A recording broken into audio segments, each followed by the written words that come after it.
I needed somebody with the experience who could also guide me. I wanted a financial director, really. Yeah. Um, Which I guess is what I've been, really, isn't it? It's exactly what you've been to us. Yeah. That has pretty much been my role. Obviously, I've got the practice here, and we've done the bookkeeping over the years for you, and the payroll, and the accounts, and the VAT, and everything else. But obviously, not me personally. Yeah, but you've taken it further. You've added layers to the business that other people might not have known about, like the amount of research and development you do, the research and development tax credits that you brought us to. Yep. And the money that's injected as far as cash flow is concerned. Yeah. Just at the right time of year. Yeah. Well, frankly, in the early years, it stopped us going bust. But there's the other thing that you've explained to me as well. Because we've developed a product from scratch, the things that we use that product in, we can get further tax. Through patent box. Yeah. And that is one of the things that I really want to do this financial year. Yep. Yeah. Yeah, that'd be really good.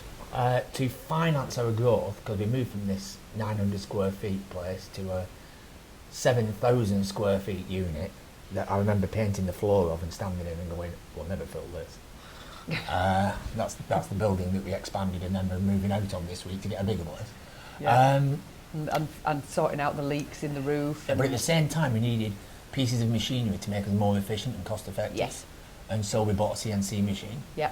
Borrowed from a government institution called Carbon Trust that was set up at the time, which was lending money at 0% finance. Which is a great percent finance if you can get it. Yeah. What's the APR on that? Yeah, well, it's still not.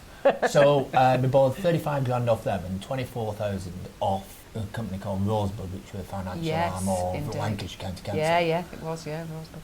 Now, and in those numbers, it's all very interesting. Because you borrow the 59,000 and you agree to pay it back on a monthly basis to both of these institutions. Yes. Based on your business and your business growth.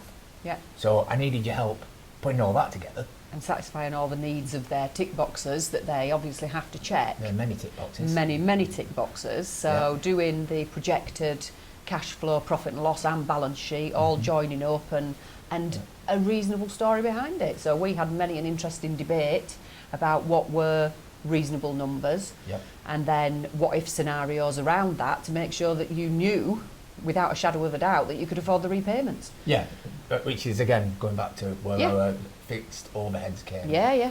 Are we meeting the criteria? So that was interesting and well, that was terrifying, frankly. Borrowing £59,000 was really scary. Yeah. The thing that initially, when we were going through that process of getting the finance for it, that I hadn't taken into account was the VAT. Yeah. But because we were a growing company, we weren't paying much VAT. No.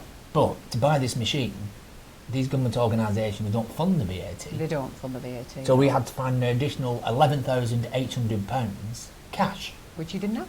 No, we didn't have. Which I ended up doing a temporary loan again with my brother-in-law in America and sister Fiona, and they lent us that money and we made the purchase at the time, I don't know, say 31st of March, so that we could very quickly claim that VAT back and pay them back. But there's still always a delay, and I don't think there's anything that these guys can do, because these kinds of institutions who have the level of funding that they have from Europe or wherever the money comes from, they can't recognise the VAT, but I don't think they necessarily understand the duress that puts on businesses having to find that VAT to do the growth that these guys are wanting to support so that the economy is supported and growing and there's more employment in the area. That's all lovely, but what about the short-term VAT paying that you're going to have to suffer? So you're a VAT registered business, you can reclaim any VAT that you pay, but what about the short-term interim, which could be up to 4 months? Yeah. You know, how do you find the VAT for 4 months? That's why you've got to do it at the right time. Yeah, so timing is key. Yeah. So I do remember us discussing when are we going to do this, and the timings of these major asset purchases have always had to be around VAT quarters because of the VAT sting that comes in and bites you and then comes back. But how do you get over that bridge? Yeah. Now, I know we did discuss, and you did use the business support helpline with HMRC. So if you can't make your VAT payment, as long as the VAT return has been submitted, you then give HMRC's software a chance to update. Then you phone them, and if you can persuade them that you're good for the money, but just not today, they will, in lots of situations, give you time to pay, often 6 months. There are a few occasions when they'll give you a bit more than that, and they won't then charge you penalties. They'll charge you interest, but luckily for anybody who's in that situation, that interest is pegged at, I think, 2.5 points over base, and base being so low doesn't become such a high amount of money to pay. We took on the bookkeeping and had 2 or 3 different members of staff look at it, and it landed on my lap very quickly because we needed to do the year-end accounts. So what, when you say bookkeeper, what does it mean essentially? Posting invoices, making sure the payments have been receipted against the correct invoices. Right, that's handy. From a sales point of view, making sure that your debtors were correct. A debtor being somebody that owes us money? Yes. Yeah. And So a creditor being when you somebody that we owe money to? Yeah. So when you raise a sales invoice, you create a debtor until that's actually physically paid.